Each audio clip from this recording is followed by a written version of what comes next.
sëriñ bi dane tabaxu Tuuba bii kullu man alliya fanin wa yabqa wajhu rabbika sol jalaali wal ikram ne tabax gi moom bokku ci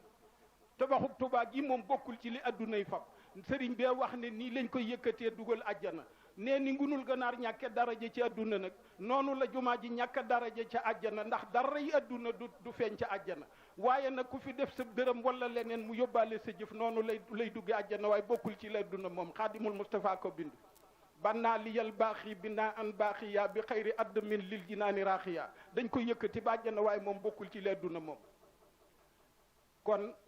ma gàttal ko nag di leen balwaaq dama sob nag waaye foo xam ne surtout sëñ Momadou Saxir sëriñ Touba ne déedéet Momadou Kabir nit yàlla ya mag lañ ca waa Njaambur sëñ Mat Saxir Mbay lañ wax sëriñ bu mag bi ne déet sëriñ Momadou Kabir ndax ñëwuti yàlla day mag la ca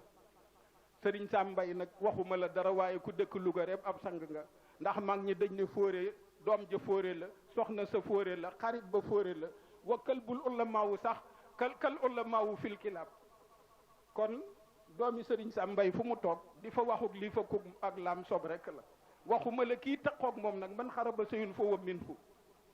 ndax rasulullahi sallallahu alayhi wa sallam kat Abubakar Saddiq amoon nañu gën a jege sallallahu alayhi wa sallam waaye saani yes nay ni isuma fil xaari is yàquli li say bi la tahsan inna la maana taqoog rasulullahi ak bëgg ko rek